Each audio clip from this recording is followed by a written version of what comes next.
नमस्कार दोस्तों, Byju's government exam prep में आपका स्वागत है। आज की तारीख है 3 अगस्त 2020 और आज हम चर्चा करने जा रहे हैं द हिंदू अखबार में आए हुए प्रमुख एडिटोरियल्स और समाचारों पे, जिसमें हम प्रारंभिक और मुख्य परीक्षा से संबंधित अभ्यास प्रश्नों को भी करेंगे।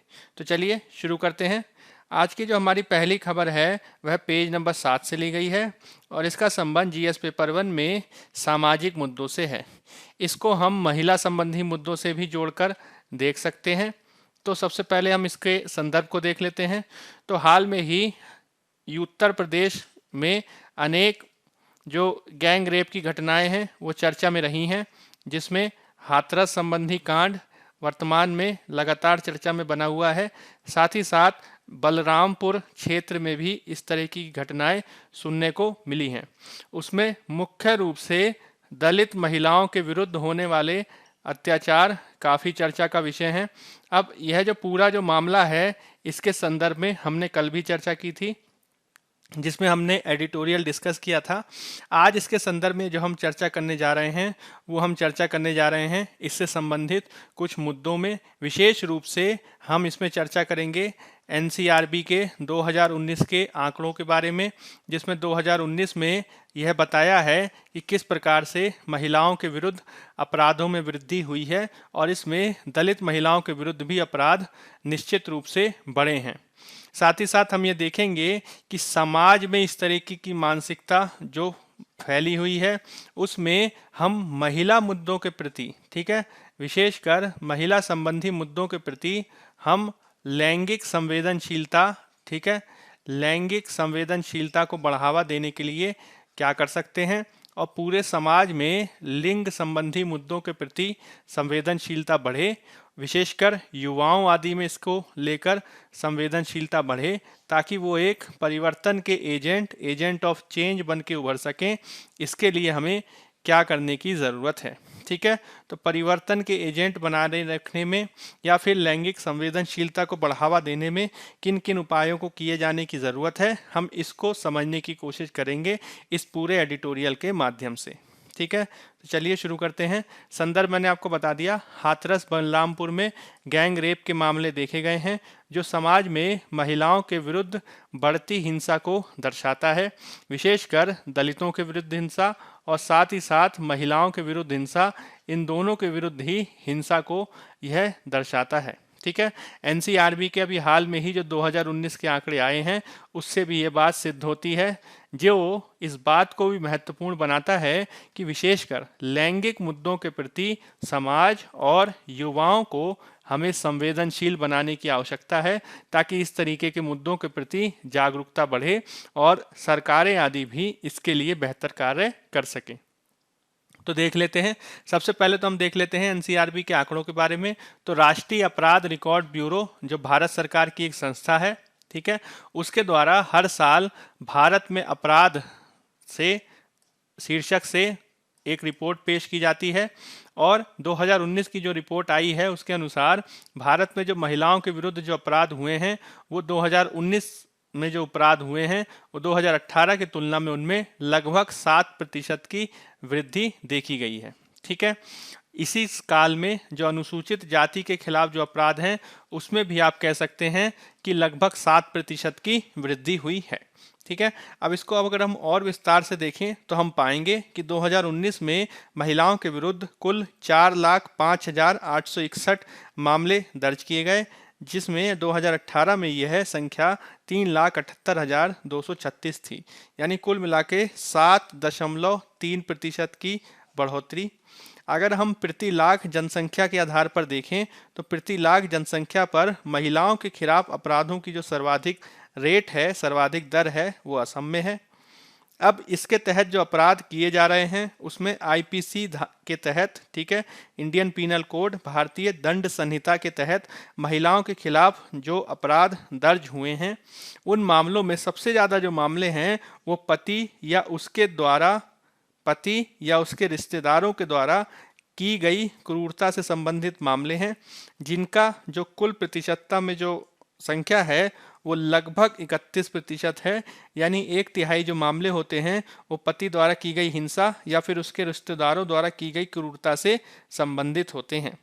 इसके पश्चात महिला की शीलता का अपमान करने के उद्देश्य से किया गया हमला, महिला का अपहरण और महिला का बलात्कार आदि से संबंधित अपराध भी देखे गए हैं, जिसमें 2019 में प्रति लाख महिलाओं की जनसंख्या पर अपराध के मामलों की दर 62.4 है, जो 2018 में 58.8 थी। ठीक है, तो 7% की वृद्धि है। और इसमें विशेष रूप से आप कह सकते हैं कि जो घरेलू हिंसा के मामले हैं वो काफ़ी बड़े पैमाने पर देखे गए हैं। ठीक है, अगर हम बात करें तो सबसे ज़्यादा जो महिला के खिलाफ जो अपराध होते हैं वो उत्तर प्रदेश में है, जिसमें कुल अपराधों का ये लगभग 15% है। ठीक है, यानी महिला के विरुद्ध जो अपराध होते हैं उनके लगभग 15% जो मामले हैं वो उत्तर प्रदेश में देखे जाते हैं। उसके बाद राजस्थान, महाराष्ट्र का स्थान आता है। अगर हम रेप केसेस के बारे में बात करें तो राजस्थान में सर्वाधिक रेप केसेस देखे जाते हैं और उसके बाद उत्तर प्रदेश और मध्य प्रदेश का स्थान है। ठीक है, इसमें बालकों या बालिकाओं के विरुद्ध होने वाले अपराध भी शामिल हैं, जिसमें एक अधिनियम है 2012 का जिसे कहा जाता है बाल अपराध बालकों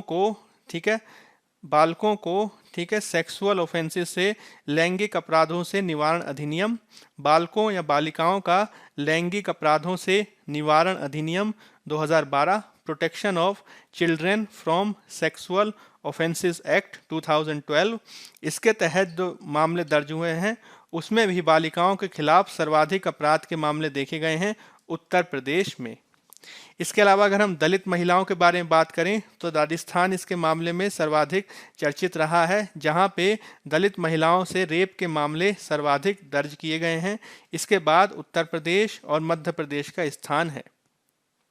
अगर हम प्रति लाख जनसंख्या में देखें, प्रति लाख अनुसूचित जाति की जनसंख्या पर हम दलित महिलाओं से होने वाले रेप के मामलों के बारे में देखें तो आश्चर्यजनक रूप से इसमें केरल सबसे आगे है और उसके बाद मध्य प्रदेश और राजस्थान का स्थान है।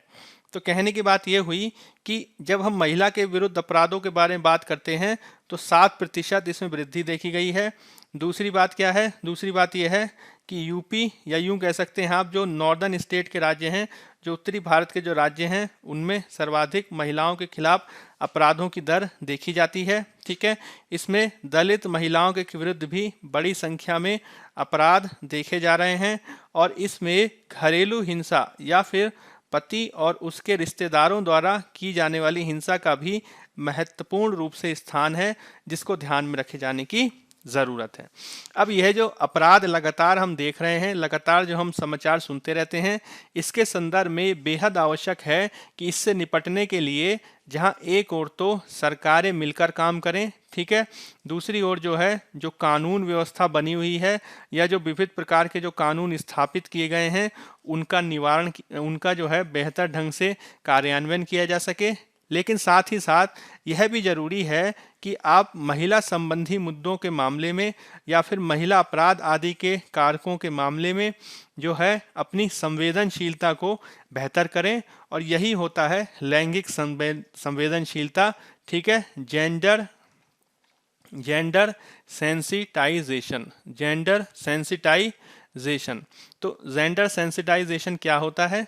तो विकास की प्रक्रिया में महिलाओं की भूमिका के साथ यह प्रदर्शित करने का प्रयास कि समाज में महिलाओं और पुरुषों की भूमिका को लैंगिक विशेषताएं किस प्रकार प्रभावित करती हैं और साथ ही इसके द्वारा इनके मध्य के संबंध किस प्रकार प्रभावित होते हैं। इसका मतलब क्या हुआ कि समाज का जो नज़रिया है, ठीक है, समाज का जो नज़रिया है महिलाओं को देखे जाने का, ठीक है, यह जो नज़रिया है यह अनेक कारकों से प्रभावित होता है और मूल रूप से समाज की जो पहले की सोच होती है, समाज की जो पूर्व की सोच होती है, जो रूढ़िवादिता पे आधारित होती है, जो बनी बनाई मानकों पे आधारित होता है, उसके चलते महिलाओं की जो समाज में स्थिति है वो प्रभावित होती है। इसके तहत ज़्यादातर क्या किया जाता है कि महिलाओं को समाज में अधिक महत्व नहीं दिया जाता, जिसके चलते कई बार उनके खिलाफ जो अपराध वगैरह हैं वो भी देखने को मिलते हैं। ठीक है। तो इनके विरुद्ध या इनके संबंध में जो जागरूकता है उसको रखा जाना बेहद आवश्यक है और इसके संदर्भ में लैंगिक संवेदनशीलता काफ़ी महत्वपूर्ण हो जाती है। क्यों? क्योंकि यह महिला मुद्दों के संदर्भ में लोगों को संवेदनशील बनाने का एक बेहद महत्वपूर्ण, बेहद प्रभावी और गैर टकराववादी दृष्टिकोण है, जिसमें आप लोगों की सोच को बदल के उन्हें महिला मुद्दों के प्रति संवेदनशील बनाते हैं। ठीक है।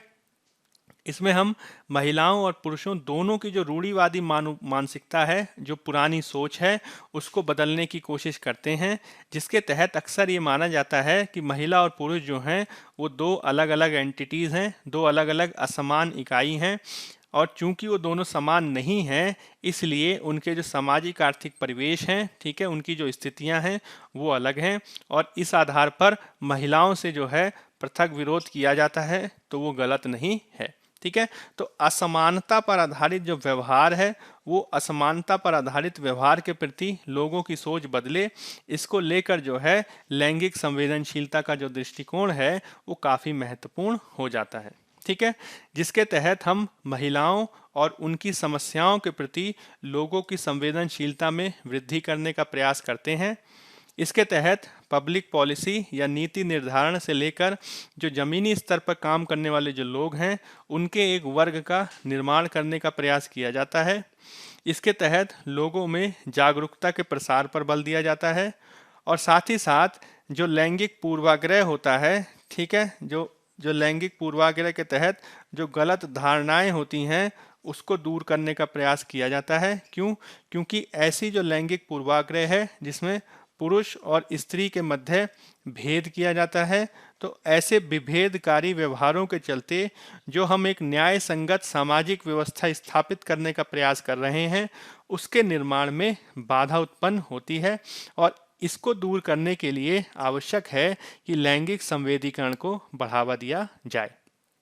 अब यहाँ पे आपको यह भी चीज़ समझना है कि जो लैंगिक संवेदीकरण का मुद्दा है वो केवल और केवल स्त्रियों के कल्याण से संबंधित नहीं है, इसका संबंध पुरुषों के कल्याण से भी है। क्यों? क्योंकि यदि लैंगिक रूढ़िवादिता में लैंगिक पूर्वाग्रह में परिवर्तन होगा तो इसके साथ लड़कों और पुरुषों को भी इसका लाभ होगा। क्यों? क्योंकि उनको भी ऐसे क्षेत्रों में नौकरी करने के अवसर प्राप्त होंगे जो अभी तक केवल महिलाओं तक ही सीमित रहे हैं, जैसे कि नर्सिंग, देखभाल सेवाएं आदि। इसके अलावा यदि महिला और पुरुष के मध्य घरेलू और देखभाल संबंधी उत्तरदायित्व का समान विभाजन कर दिया जाएगा तो पुरुषों को पारिवारिक जीवन का बेहतर आनंद लेने और अपने जीवन साथी के साथ अपने संबंधों को बेहतर बनाने का अवसर भी प्राप्त होगा। इसका मतलब क्या हुआ कि लैंगिक पूर्वाग्रह को, लैंगिक भेदभावों को दूर करने का लाभ केवल स्त्रियों तक ही सीमित नहीं होता, इसका पूरा जो लाभ है वो पुरुषों को भी प्राप्त होता है। अब यह जो लैंगिक संवेदीकरण की जो भूमिका है, यह जो प्रक्रिया है, यह कई चरणों से होकर गुजरती है। ठीक है।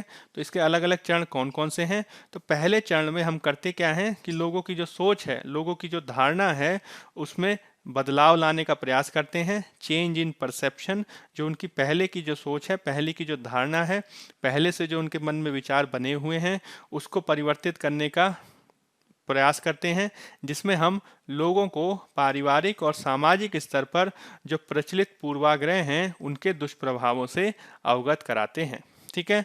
उसके बाद इसके तहत महिलाओं के सद्गुणों और परिवार और समाज में उनके महत्व को स्वीकृति प्रदान करने के संदर्भ में कार्य किया जाता है। तो यह इसका दूसरा चरण होता है जिसे इसे स्वीकृति का चरण कहते हैं। यानी पहला क्या हुआ, पहले तो हमने ऐसे व्यवहारों की पहचान की जो गलत हैं, ठीक है, और उनके दुष्प्रभावों से हमने लोगों को अवगत कराया। ठीक है।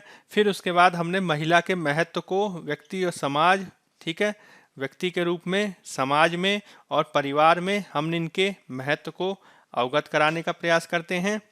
फिर उसके बाद हम लैंगिक संबंधों के संदर्भ में लोग अपने अहम को त्याग सकें, लोग अपने ईगोस को त्याग सकें और उसके अनुसार अपने व्यवहार को बदल सकें, व्यवहार को युक्ति संगत बना सकें।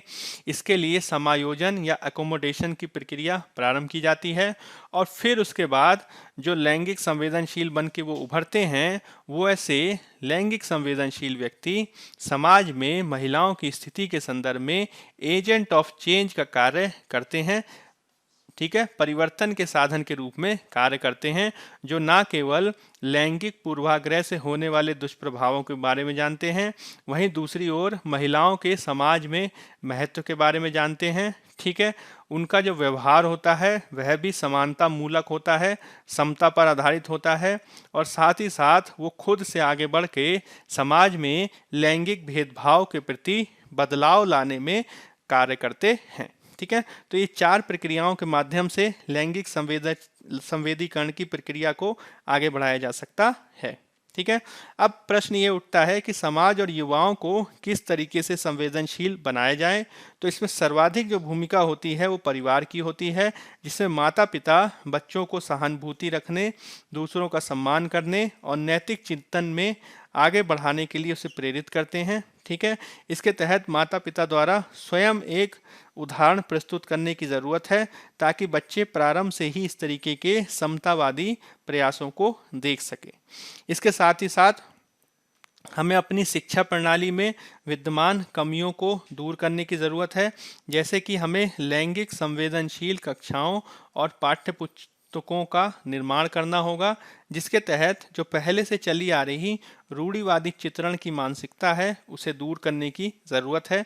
जैसे कि महिलाओं को ज़्यादातर गृहिणी के रूप में या माताओं के रूप में प्रदर्शित करना, यह पहले से मान लेना कि लड़के जो हैं वो विज्ञान, प्रौद्योगिकी, इंजीनियरिंग और गणित में अच्छा प्रदर्शन करते हैं, और लड़कियां जो हैं वो हस्तकला, पढ़ने लिखने में बेहतर प्रदर्शन करती हैं। तो इस तरीके की जो सोच है उसको बदलने की ज़रूरत है, और जब तक इस तरीके की पूर्वाग्रह की प्रवृत्ति को रोका नहीं जाएगा, तब तक लैंगिक संवेदनशीलता समाज में स्थापित नहीं की जा सकती है। इसके तहत शिक्षकों को भी प्रशिक्षित की जाने की ज़रूरत है, जो कक्षा में वर्ग, जाति, सामाजिक आर्थिक पृष्ठभूमि, लिंग भेदभाव को दूर कर सकें। इसके तहत एनसीसी, एनएसएस, ठीक है, राष्ट्रीय युवा नीति 2014, इसके माध्यम से नैतिक आचरण और मानवीय दृष्टिकोण को प्रोत्साहित करने की ज़रूरत है। कानूनी स्तर पर, प्रशासनिक स्तर पर महिला हिंसा को रोकने से संबंधित कानूनों को सख्ती से लागू किया जाना चाहिए, जैसे कि दहेज निवारण अधिनियम, बाल विवाह निरोधक अधिनियम, ठीक है, महिलाओं के खिलाफ घरेलू हिंसा अधिनियम, आईटी एक्ट, आईपीसी के विविध अधिनियम, एससी एसटी एक्ट आदि। ठीक है, तो इन सबको अच्छे से लागू करने की ज़रूरत है। साथ ही साथ सरकार का ये कर्तव्य बनता है कि वह इलेक्ट्रॉनिक और प्रिंट मीडिया से जागरूकता में वृद्धि करे, वो मामलों की जांच में समुदायों को भी इन्वॉल्व करे, कानूनी साक्षरता और कानूनी जागरूकता शिविर को आयोजित करें। इसमें बहुत सारे एनजीओज़ वगैरह की भूमिका को बढ़ाए जाने की ज़रूरत है, जैसे कि एक एनजीओ है जिसका नाम है उदय, वो समय समय पर वर्कशॉप आदि आयोजित करता है, जिसके माध्यम से समकालीन मुद्दों, महिला मुद्दों आदि के संदर्भ में युवाओं को, ठीक है, यूथ को जागरूक बनाए जाने का प्रयास किया जाता है। क्योंकि भारत में 65% से अधिक जनसंख्या जो है वो युवाओं की है, इसलिए अगर युवाओं को इससे संदर्भ में जागरूक किया जाएगा, युवाओं को जो है इसके संदर्भ में संवेदनशील बनाया जाएगा, तो निश्चित रूप से ही लैंगिक मुद्दों पर, ठीक है, लैंगिक मुद्दों पर समाज में संवेदनशीलता बढ़ाई जा सकती है।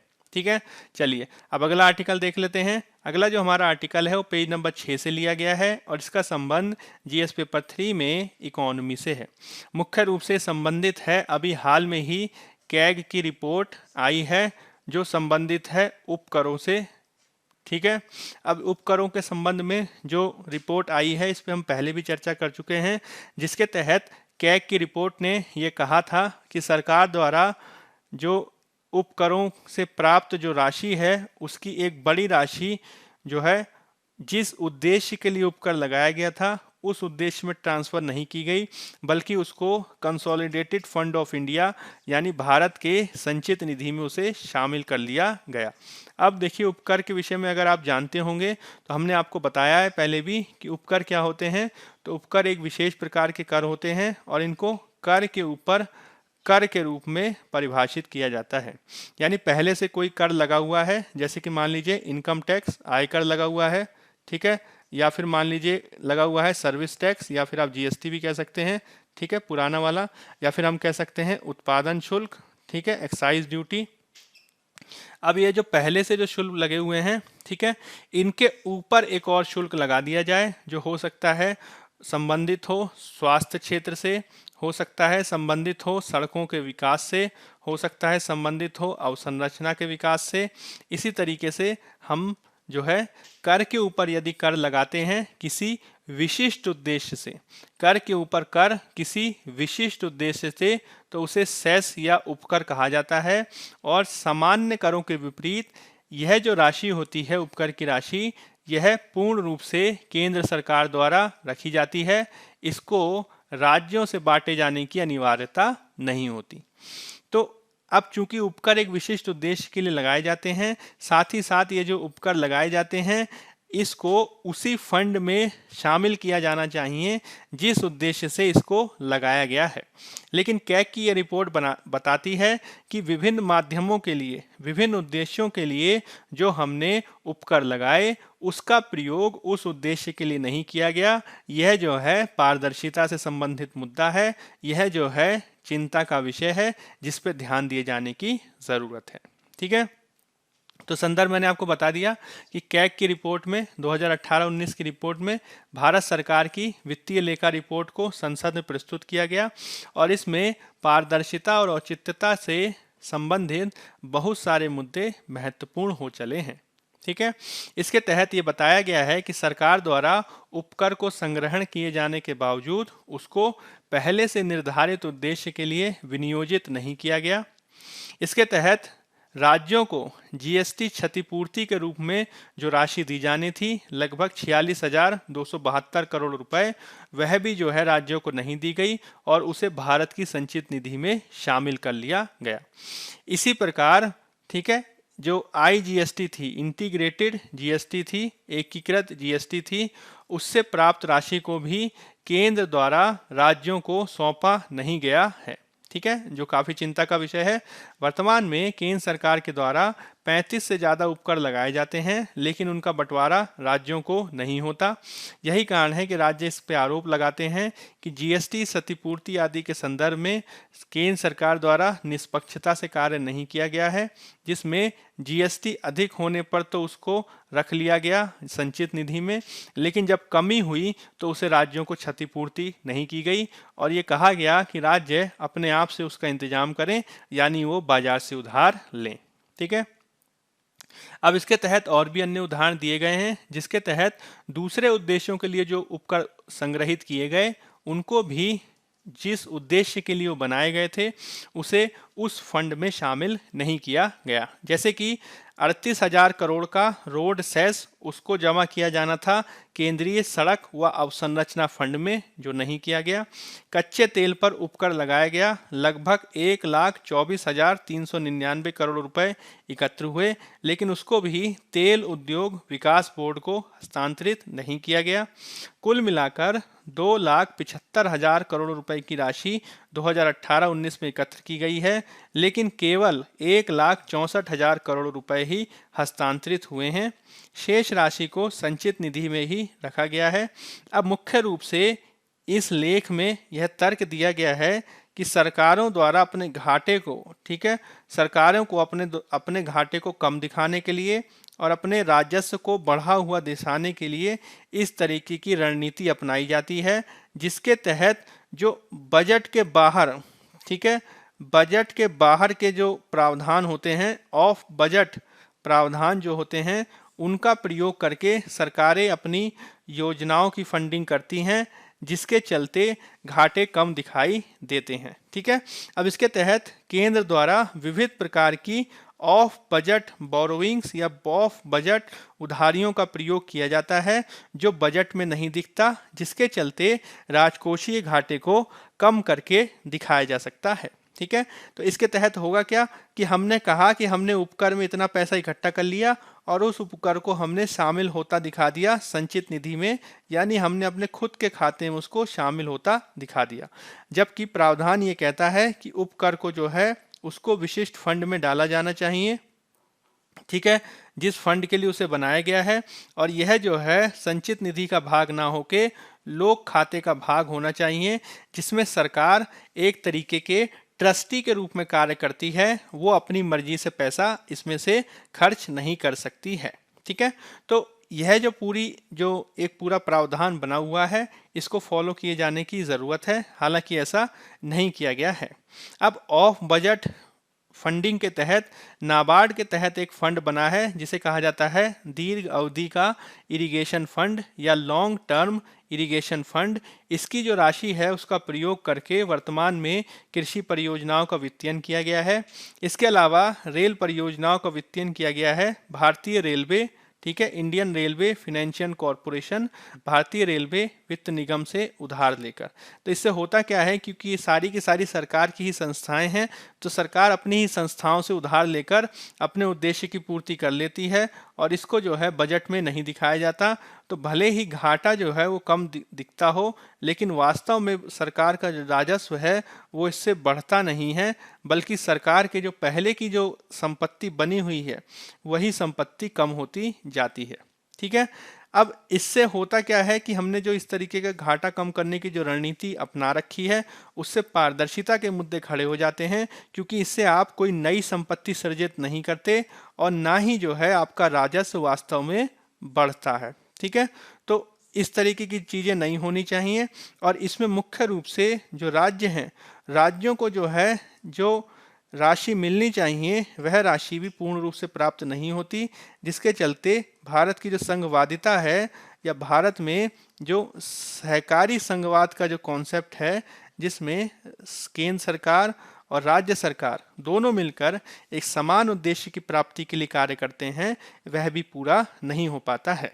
ठीक है, अब जो आप 35 उपकर को लगा रहे हैं वो राज्यों को नहीं सौंपा जाता, जिसके चलते अस्पष्टताएं हो जाती हैं। ठीक है, अब इसके तहत संवैधानिक प्रावधान देखें तो अनुच्छेद 270 के तहत केंद्र और राज्य के मध्य करों का बंटवारा, ठीक है, वित्त आयोग की सिफारिश से किया जाता है।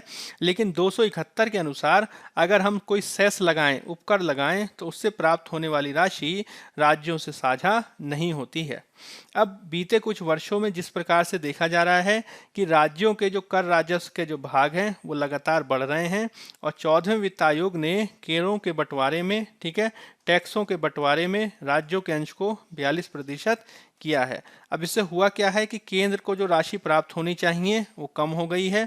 यही कारण है कि केंद्र सरकार अपने अतिरिक्त धन को जुटाने के लिए उपकरों का सहारा ले रही है, लेकिन उपकरों का जो पूरा गवर्नेंस है, उपकरों का जो पूरा जो व्यवस्था है वो पारदर्शी नहीं है, जिससे बहुत सारे प्रश्न खड़े हो जाते हैं। ठीक है, अब लगातार जिस प्रकार से सरकार के केंद्रीय सकल कर राजस्व में, ठीक है, टैक्स रेवेन्यू में जो उपकरों का जो हिस्सा बढ़ रहा है उसको लेकर ज़्यादा पारदर्शिता की ज़रूरत है। क्यों? क्योंकि 2000-2001 में ये जो कुल हिस्सा था वो 3% था, जो वर्तमान में बढ़कर लगभग 20% तक हो गया है, जिसे इससे और पारदर्शी बनाया जाना चाहिए। ठीक है, तो हमें कोशिश ये करनी होगी कि केंद्र और राज्य सरकार दोनों के जो कर उगाही के तरीके हैं उसमें पारदर्शिता होनी चाहिए, जिसमें राज्यों को भी संवैधानिक हिस्से के अनुरूप इसको दिए जाने की ज़रूरत है। तभी जो है केंद्र और राज्य साथ मिलकर कार्य कर सकेंगे और इसमें राज्यों को भी पर्याप्त स्वतंत्रता दी जानी चाहिए। तो कहने की बात यह है कि जो कर के हस्तांतरण का जो मुद्दा है वो लगातार चर्चा में बना हुआ है और इसको जो है काफ़ी महत्वपूर्ण ढंग से समझने की ज़रूरत है। जिसमें पहले तो हमने बात की थी जीएसटी क्षतिपूर्ति के बारे में, और अब जो है ये उपकर के हस्तांतरण के संदर्भ में लगातार ये चर्चा जारी है। ठीक है, तो ये जो चीज़ें हैं इसको आपको समझने की ज़रूरत है। ठीक है, चलिए अब अगला टॉपिक देख लेते हैं। अगला जो हमारा टॉपिक है वो पेज नंबर 6 से लिया गया है और इसका संबंध जीएस पेपर 3 में पर्यावरण से है। तो संदर्भ क्या है? तो संदर्भ यह है कि संयुक्त राष्ट्र का भी जैव विविधता पर एक सम्मेलन हुआ है और जैव विविधता के सम्मेलन में इस बात पे चिंता व्यक्त की गई है कि हमने जैव विविधता को लेकर जो टारगेट्स रखे थे वो पूरे नहीं हुए हैं। ठीक है, तो जैव विविधता पर संयुक्त राष्ट्र का वार्षिक शिखर सम्मेलन हुआ है कोविड-19 के पृष्ठभूमि में, और इसके तहत आपको याद रखना है कि 1992 में संयुक्त राष्ट्र के तत्वाधान में एक समझौता, एक सम्मेलन किया गया था ठीक है। कन्वेंशन ऑन बायोलॉजिकल डाइवर्सिटी यानी जैव विविधता पर सम्मेलन, इसके माध्यम से कोशिश की गई थी कि अंतर्राष्ट्रीय स्तर पर जैव विविधता को लेकर जो है जैव विविधता को लेकर जागरूकता बढ़े और राष्ट्र जो हैं जैव विविधता संरक्षण के लिए कार्य करें। वर्तमान में इसमें 196 से अधिक देश 196 देश शामिल हैं और हर साल इनकी मीटिंग होती है जिसमें जैव विविधता के संदर्भ में कार्य किया जाता है। तो इस साल जो मीटिंग हुई है उसमें जो जैव विविधता ह्रास देखा जा रहा है और साथ ही साथ जंतुओं के माध्यम से जो वायरस का प्रसार हो रहा है उस पे चिंता व्यक्त की गई है और देशों का ये कहना है कि इन दोनों चीज़ों को साथ में लेने की ज़रूरत है, क्योंकि जैसे जैसे जैव विविधता ह्रास हो रही है वैसे वैसे लोगों का जो जुड़ाव है, लोगों की जो संबंध हैं वो जंतुओं के साथ तीव्र रूप से स्थापित हो रहे हैं और बहुत सारे जंगली जंतुओं में जो वायरस वगैरह रहते हैं उनसे जो है मानव दुष्प्रभावित हो रहा है और कोरोना वायरस इसका सबसे अच्छा उदाहरण है, जिसमें जो ये वायरस है इसके बारे में माना जाता है कि ये पहले या तो चमगादड़ या पेंगोलिन से मानव में हस्तांतरित हुआ है। ठीक है, तो इसके तहत कोशिश ये करनी होगी कि जो हम विध्वंसक और इस प्रकार की औद्योगिक वाणिज्यिक प्रथाएं इस्तेमाल कर रहे हैं इसको हम समाप्त करें ताकि जैव विविधता का संरक्षण किया जा सके। अब इसके संदर्भ में 2010 में जापान के एक शहर आइची में एक सम्मेलन हुआ था जिसमें जैव विविधता से संबंधित कुछ लक्ष्यों को स्थापित किया गया था और यह जो लक्ष्य हैं ये 2010 से 2020 की अवधि में प्राप्त किए जाने थे। ठीक है, 20 लक्ष्य, लेकिन ये जो 20 लक्ष्य हैं जिन्हें आइची लक्ष्य के नाम से जाना जाता है, आइची शहर के नाम पे आईसी टारगेट जैव विविधता से संबंधित आइची लक्ष्य, इनकी 2020 पूरा होने वाला है। इसके बावजूद जो है बहुत सारे लक्ष्य प्राप्त नहीं हुए हैं। ठीक है, तो ये जो लक्ष्य हैं वो जनता की जागरूकता से, वैल्यू ऑफ डाइवर्सिटी, जैव विविधता को महत्व दिए जाने से, सतत कृषि से, ठीक है, सतत मत्स्यन से, पर्यावरण प्रदूषण उन्मूलन से, जो विदेशी प्रजातियों का जो प्रसार हो रहा है उसको रोके जाने से, क्लाइमेट चेंज को परिवर्तित करने से या फिर जैव विविधता को रोके जाने से, प्राकृतिक संसाधनों और प्राकृतिक आवासों को खत्म करने से रोकने के लिए, ऐसे विविध मामलों से ये संबंधित थे। लेकिन संयुक्त राष्ट्र की ग्लोबल बायोडाइवर्सिटी आउटलुक 5 रिपोर्ट यह बताती है कि 20 लक्ष्यों में से अधिकांश जो हैं अभी तक पूरे नहीं हो पाए हैं और इसका सबसे बड़ा कारण यह है कि जो राष्ट्र हैं वो जैव विविधता और मानव कल्याण के मध्य संबंध को पूर्णता समझ नहीं पाते, जिसके चलते वो आर्थिक समृद्धि के लिए पारिस्थितिकी पूंजी को खत्म करने पर तत्पर हो जाते हैं। ठीक है, अब इसके तहत जो आईची के अलग अलग टारगेट्स हैं उसमें से बहुत सारे हम प्राप्त नहीं कर पाएंगे, जैसे कि जैव विविधता का नाश करने वाली सरकारी सब्सिडी में सुधार या उसको कम करना। ठीक है, सुरक्षित पारिस्थितिकी सीमा के अंतर्गत रहते हुए संसाधन का उपयोग करना, अनियंत्रित औद्योगिक मत्स्यन पर रोक लगाना ताकि दुर्लभ पारिस्थितिकी तंत्र का नाश ना हो, प्रदूषण नियंत्रण व प्लास्टिक कचरे पर नियंत्रण आदि। तो ये कुछ ऐसे टारगेट्स हैं जिनको हम प्राप्त नहीं कर पा रहे हैं। हालांकि अच्छी बात यह है कि जो जल से संबंधित, जल प्रबंधन से संबंधित जो कार्य थे, चाहे वो सतही जल से संबंधित हो, भूगर्भिक जल से संबंधित हो, अंतर्देशीय जल या सामुद्रिक जल निकायों से संबंधित हो, उसमें हमने अच्छा काम किया है।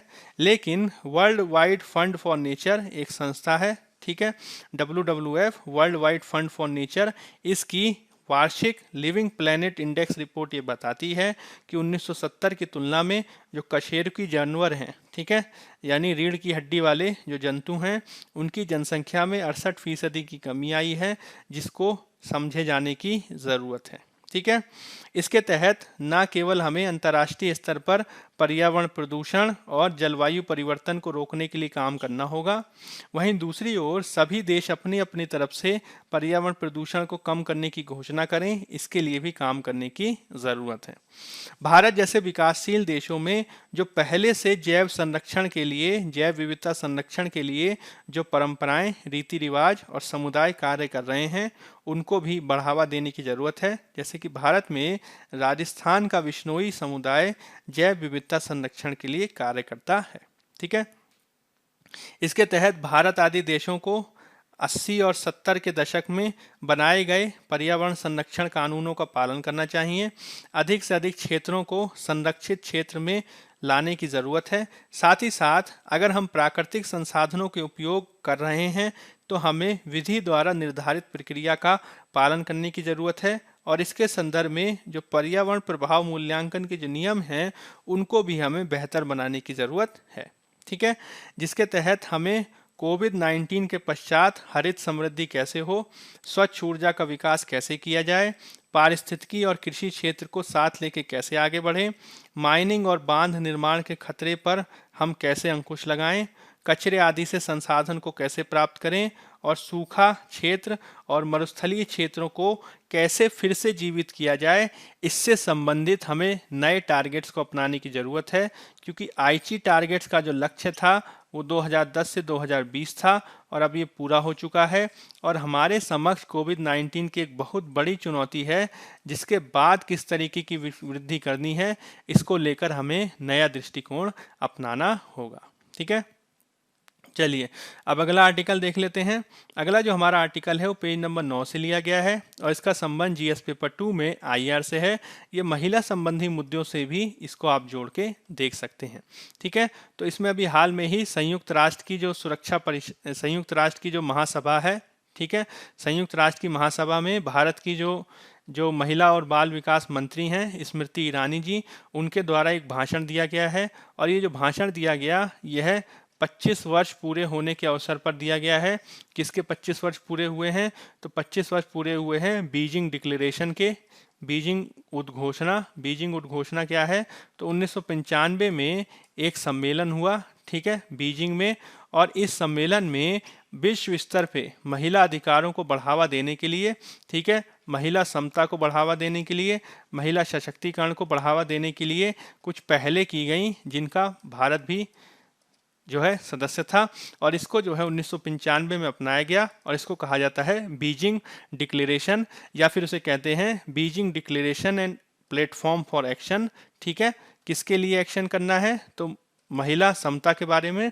और इसके चूंकि 25 वर्ष पूरे हो चुके हैं, इसके लिए जो मंत्री हैं उन्होंने ये बताया कि भारत द्वारा इस संदर्भ में क्या क्या प्रयास किए गए हैं। तो बीजिंग उद्घोषणा के 25 वर्ष पूरे होने पर महिला और बाल विकास मंत्री स्मृति ईरानी जी द्वारा भारत में, ठीक है, भारत में महिला समता की उपलब्धियों को उजागर किया गया है, ठीक है, जिसमें महिला के विकास के दृष्टिकोण के स्थान पर महिला नेतृत्व में विकास के दृष्टिकोण को भारत ने अपनाया है। इसका मतलब क्या हुआ कि हम जब बात करेंगे वुमेन एम्पावरमेंट या वुमेन डेवलपमेंट की, तो ये जो वुमेन डेवलपमेंट का मुद्दा है, यह जब तक विमेन, ठीक है, विमेन लेड डेवलपमेंट यानी महिला के नेतृत्व में किया जाने वाले विकास नहीं होगा, तब तक ये वास्तविक रूप से विकसित नहीं हो सकता। तो केवल और केवल महिला विकास पर कार्य करने की बजाय आवश्यकता यह है कि महिलाओं के नेतृत्व में विकास, इसको बढ़ावा दिया जाए, और इसके लिए भारत ने काम किया है, जिसके तहत हमने बहुत सारे कानूनों का निर्माण किया है, जिसके तहत कार्यस्थल पर यौन शोषण से मुक्ति 2013 में इसको हमने बनाया, घरेलू हिंसा निवारण अधिनियम 2005 में हमने इसको बनाया, बच्चों को लैंगिक अपराधों से बचाव के लिए अधिनियम पॉक्सो, ठीक है, prevention of children from sexual offences act 2012 में। इस तरीके से बहुत सारे कानून हमारे द्वारा बनाए गए हैं, और कोविड-19 के दौर में भी हमने महिला विकास के लिए कार्य किया है, जो काफ़ी प्रशंसनीय है। ठीक है, लेकिन बहुत सारे जो एक्टिविस्ट वगैरह हैं, बहुत सारे जो आलोचक हैं, वो इसकी आलोचना करते हैं, जिसके तहत उनका ये कहना है कि जो हमने अपना दृष्टिकोण सामने रखा है, उस लैंगिक दृष्टिकोण में, महिला विकास के दृष्टिकोण में हमने जाति के मुद्दे को, धर्म के मुद्दे को साइडलाइन कर दिया, और हमें यह भी समझना होगा कि दलित महिलाएं या फिर अल्पसंख्यक महिलाएं, मुस्लिम महिलाएं जो हैं वह ज़्यादा सुभेद्य हैं, और उनके लिए अधिक काम किए जाने की ज़रूरत है। साथ ही साथ यह भी आलोचना की जाती है कि महिला और बाल विकास मंत्रालय के बजट का मात्र 4% ही महिला सशक्तिकरण और अपराधों के निवारण में खर्च होता है, जिससे ना तो महिला की सुरक्षा सुनिश्चित हो पाती और ना ही वास्तव में उनका सशक्तिकरण हो पाता है। तो ये कुछ ऐसे एरियाज हैं जिन पे काम करने की ज़रूरत है, तभी हम वास्तव में महिला के विकास को सुनिश्चित कर पाएंगे। ठीक है, चलिए अब अगला आर्टिकल देख लेते हैं। अगला जो हमारा आर्टिकल है वो पेज नंबर 1 से लिया गया है और इसका संबंध जीएस पेपर 2 में पॉलिटी से है। अब यह जो आर्टिकल है ये संबंधित है सुप्रीम कोर्ट के एक फैसले से, जिसमें सुप्रीम कोर्ट ने कहा है कि यदि किसी व्यक्ति को अपराध को बढ़ावा देने के संदर्भ में या फिर आत्महत्या को बढ़ावा दिए जाने के संदर्भ में दोषी ठहराया जाना है, तो उस व्यक्ति को दोषी ठहराए जाने के संबंध में यह आवश्यक है कि उसके विपक्ष में उसके खिलाफ सॉलिड और विजिबल प्रूफ होने चाहिए। यानी यदि आपको किसी व्यक्ति को आप ये अपराधी ठहराते हैं या दोष देते हैं कि उसने किसी व्यक्ति के आत्महत्या को बढ़ावा दिया, उसने किसी व्यक्ति को मरने को बढ़ावा दिया, तो मरने को बढ़ावा देने के संदर्भ में केवल माना ही नहीं जाना चाहिए, इसके संदर्भ में ठोस सबूत होने चाहिए, इसके संदर्भ में दृश्य सबूत होने चाहिए और साथ ही साथ इसकी जो इंटेंशन है, ठीक है, उद्देश्य है या फिर जिसे मंशा कहा जाता है, वो भी स्पष्ट होनी चाहिए। ठीक है, तो मेंस री उसे कहा जाता है, मेंस री या इंटेंशन, स्टेट ऑफ माइंड, यानी व्यक्ति का जो मस्तिष्क है वो अपराध करने की ओर होना चाहिए, व्यक्ति का जो उद्देश्य है वो अपराध करने की ओर होना चाहिए और उसके द्वारा अपराध को बढ़ावा देने के संदर्भ में या आत्महत्या को बढ़ावा देने के संदर्भ में सॉलिड और विजिबल प्रूफ, ठोस और दृश्यात्मक सबूत होने आवश्यक हैं। ठीक है, तो प्रभावी सबूत होने चाहिए। इसमें जो है अपराध जो आप कर रहे हैं उसमें सुनिश्चितता, अपराध की मानसिकता और उद्देश्य भी क्लियर होना चाहिए। ठीक है, अगर हम आईपीसी के अनुसार देखें तो भारतीय दंड संहिता की धारा 107 में अपराध को बढ़ावा यह परिभाषित है। इसी प्रकार से आईपीसी की धारा 306 में आत्महत्या को बढ़ावा भी वर्णित है, जिसके तहत सुप्रीम कोर्ट के हिसाब से अपराधी अगर हमें इसे ठहराना है तो विस्तृत साक्ष्यों की आवश्यकता होनी चाहिए जो स्पष्ट दिखाई देने वाले, भौतिक होने चाहिए और इसमें सुनिश्चित उद्देश्य को भी शामिल किया जाना चाहिए। वर्तमान में सुशांत सिंह राजपूत का जो मामला चल रहा है उसमें रिया पर यह आरोप लगाया गया है कि उन्होंने आत्महत्या को बढ़ावा दिया, तो इस संदर्भ में यह केस महत्वपूर्ण हो जाता है। ठीक है, चलिए अगला जो हमारा आर्टिकल है वो पेज नंबर 10 से लिया गया है और इसका संबंध जीएस पेपर 2 में पॉलिटी से है। यह जो आर्टिकल है यह भी मुख्य रूप से सुप्रीम कोर्ट के एक फैसले से संबंधित है, जो मुख्य रूप से केंद्रित इस बात पर करता है कि यदि किसी व्यक्ति को जितनी सजा दी गई है उस सजा से पहले, ठीक है, अगर उसे मुक्त किया जाना है तो इसके संदर्भ में हमें उदार दृष्टिकोण रखना चाहिए और विशेष रूप से यदि उस व्यक्ति में सुधार की प्रवृत्ति है, यदि उस व्यक्ति का व्यवहार जो है अच्छा रहता है, तब हमें उसे एक मौका और देने की ज़रूरत है। और विशेषकर यदि जो है उसके द्वारा पहली बार अपराध किया गया हो तो व्यक्ति सुधर सके, ठीक है, व्यक्ति में सुधार आ सके, इसके लिए उसे और मौका दिया जाना चाहिए। ठीक है, इसका मतलब क्या हुआ कि अगर किसी व्यक्ति की जल्द रिहाई होती है तो उसमें अच्छा आचरण एक महत्वपूर्ण बात होनी चाहिए और इसमें जो है उस व्यक्ति को कितनी सजा दी गई है इसको महत्व में नहीं देना चाहिए, क्योंकि सजा देने का उद्देश्य, दंड देने का उद्देश्य मूल रूप से व्यक्ति को दंड देना नहीं होता है, मूल रूप से व्यक्ति को सुधारना होता है। तो अगर व्यक्ति सुधर जाता है, व्यक्ति जो है अपने आचरण को सुधारता है, तो निश्चित रूप से उसे दूसरा मौका दिया जाना चाहिए। ठीक है, तो सुप्रीम कोर्ट का निर्णय क्या है कि किसी कैदी को उसकी सजा पूर्ण करने से पूर्व छोड़े जाने के संदर्भ में उसके हालिया आचरण को भी ध्यान में रखना आवश्यक है, जिसके तहत न्याय के सुधारवादी दृष्टिकोण को समझने की जरूरत है, जिसमें पहली बार अपराध करने वाले व्यक्ति को दूसरा मौका दिया जाना जरूरी है। इसी से समाज में अपराधियों को सुधारने और समाज को बेहतर बनाना संभव हो पाएगा। ठीक है, चलिए अब कुछ प्रीलिम्स प्रैक्टिस क्वेश्चन देख लेते हैं। अटल टनल के संदर्भ में निम्नलिखित कथनों पर विचार करें। यह हिमालय की पीर पंजाल रेंज में अत्याधुनिक तरीकों से निर्मित एक हाईवे टनल है। यह 10,000 फीट से ऊपर स्थित विश्व की सबसे लंबी हाईवे टनल है उपरोक्त कथनों में से सत्य कथन कथनों की पहचान करें। केवल एक, केवल दो, एक और दो दोनों की उपरोक्त में से कोई नहीं। तो दोनों के दोनों जो कथन हैं वो सही हैं। आज ही के दिन, ठीक है, इसका उद्घाटन हुआ है। ठीक, आज ही के दिन, ठीक है, 3 अक्टूबर प्रातः 10 बजे इसका उद्घाटन किया गया प्रधानमंत्री जी द्वारा। और यह जो है रोहतांग में स्थित एक टनल है जो 10,000 फुट की ऊंचाई पर बनी, ठीक है, दुनिया की सबसे लंबी राजमार्ग सुरंग है। ठीक है, यह 9 किलोमीटर लंबी सुरंग है जिसके माध्यम से मनाली और लेह के मध्य की 46 किलोमीटर की जो दूरी है वो अब जो है 5 घंटे कम में पूरी की जा सकेगी। इससे क्या है कि जो भाग पहले साल भर में 6 माह देश से कटा रहता था, अब उसे जोड़ा जाना संभव होगा। इसके माध्यम से स्थानीय उत्पाद देश और विदेश के बाजार पर उपलब्ध होंगे। पर्यटन और आर्थिक गतिविधियों को भी बढ़ावा इससे मिलेगा। ठीक है, चलिए अब अगला क्वेश्चन देख लेते हैं। यूरोप में सुरक्षा और सहयोग के लिए संगठन organisation for security and cooperation in Europe OSCE के संदर्भ में निम्नलिखित कथनों पर विचार करें। यह विश्व का सबसे बड़ा सुरक्षा को संदर्भित अंतर सरकारी संगठन है। इसमें भाग लेने वाले सदस्य देश मुख्य रूप से यूरोप और उत्तर अमेरिका के ही देश हैं। इसका निर्माण शीत युद्ध काल में ईस्ट वेस्ट फोरम के रूप में किया गया था। तो इसमें पहला कथन सही है, ठीक है, दूसरा कथन गलत है और तीसरा कथन सही है। तो सही उत्तर क्या हो जाएगा? सही उत्तर हो जाएगा 1 और 3। ठीक है, तो आज पेज नंबर 13 में से संबंधित खबर आई है जिसमें मुख्य रूप से आर्मेनिया और अजरबैजान के मध्य जो विवाद चल रहा है उसमें OSCE संगठन ने प्रयास किया है कि उनके मध्य का विवाद सुलझ सके। तो OSCE, ठीक है, OSCE organisation for social security and cooperation in Europe, ठीक है, यूरोप में सुरक्षा और सहयोग के लिए संगठन, इसकी स्थापना 1975 में की गई थी हेलसिंकी अकॉर्ड के अनुसार।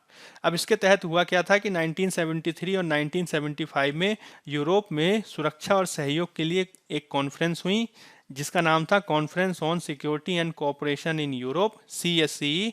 इसके जो है करने के बाद इसको औपचारिक रूप से स्थापित किया गया। ठीक है, हेलसिंकी फिनलैंड में यह सम्मेलन हुआ था। ठीक है, 1995 में इसका नाम बदलकर OSCE रखा गया जिसका सचिवालय वीना ऑस्ट्रिया में स्थित है। ठीक है, इसके मैंडेट में शस्त्र नियंत्रण, मानवाधिकार को बढ़ावा, प्रेस की स्वतंत्रता, निष्पक्ष चुनाव शामिल हैं।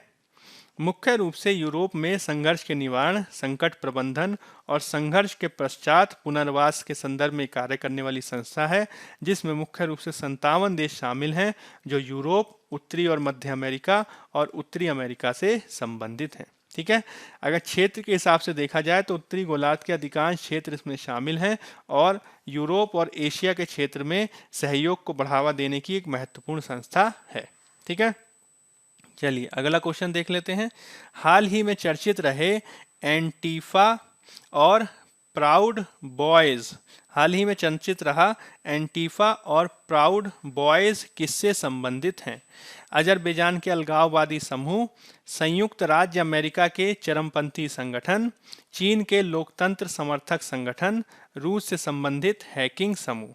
तो एंटीफा और प्राउड बॉयज संयुक्त राज्य अमेरिका के चरमपंथी संगठन है जिसमें प्राउड बॉयज फार राइट, ठीक है, संगठन है और एंटीफा क्या है? फार लेफ्ट संगठन है। ठीक है, अब हाल ही में संयुक्त राज्य अमेरिका में नस्ली हमले आदि देखे गए हैं और इन नस्ली हमलों के विरोध के लिए, ठीक है, इन नस्ली हमलों के विरोध के लिए जो संगठन कार्य करता है उसका नाम है एंटीफा।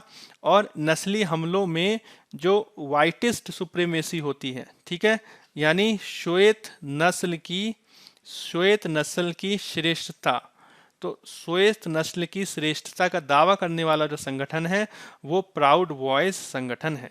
तो एक तरफ तो प्राउड बॉयज संगठन श्वेत नस्ल की श्रेष्ठता की बात करता है, वहीं दूसरी ओर एंटीफा नाम का संगठन जो है ब्लैक्स के खिलाफ होने वाले हमलों, ब्लैक्स के खिलाफ होने वाले अत्याचारों की मांग उठाता है और इसके लिए वो समय समय पर लोगों के या संगठनों या ऐसे व्यक्तित्व जो वाइटिस्ट सुप्रीमेसी या श्वेत नस्ल श्रेष्ठता को आगे बढ़ाते हैं उसके खिलाफ ये प्रदर्शन भी करते हैं। ठीक है, तो अमेरिकी चुनावों में यह जो संगठन है ये काफ़ी चर्चा में रहे हैं, जिसमें अभी हाल में ही डोनाल्ड ट्रंप द्वारा वाइट सुप्रीमेसिस्ट या फिर इसे कह सकते हैं श्वेत नस्ल की श्रेष्ठता का दावा करने वाले समूह जो समाज में घृणता को फैलाने के लिए, घृणा को फैलाने के लिए जिम्मेदार हैं, इनकी आलोचना की है डोनाल्ड ट्रंप ने। हालांकि कुछ समय पहले ही प्राउड बॉयज नाम के संगठन की समर्थन करने के लिए भी डोनाल्ड ट्रंप की आलोचना की गई थी। ठीक है, तो प्राउड बॉयज एक ऑर्गेनाइजेशन है जो खुद को एक हेट ग्रुप के रूप में, जिसको एक हेट ग्रुप के रूप में पहचाना जाता है, विशेषकर श्वेत नस्ल की श्रेष्ठता को बढ़ावा देता है। वहीं दूसरी ओर एंटीफा एक फार लेफ्ट मूवमेंट है जिसके जो फॉलोअर्स होते हैं वो ऐसे लोगों का सामना करते हैं जो अथॉरिटेरियन होते हैं, ठीक है, जो दबंग होते हैं, जो सत्तावादी होते हैं या फिर रेसिस्ट होते हैं। ठीक है, तो दो अलग अलग स्पेक्ट्रम में काम करने वाले संगठन हैं जो अमेरिकी चुनाव में काफ़ी चर्चा में हैं। ठीक है, चलिए निम्नलिखित कथनों पर विचार करें। राष्ट्रीय कंपनी लॉ प्राधिकरण एनसीएलटी का निर्माण जस्टिस श्री कृष्ण समिति की अनुशंसाओं के आधार पर किया गया था। एनसीएलटी के निर्णय के विरुद्ध सीधे सुप्रीम कोर्ट में अपील की जा सकती है।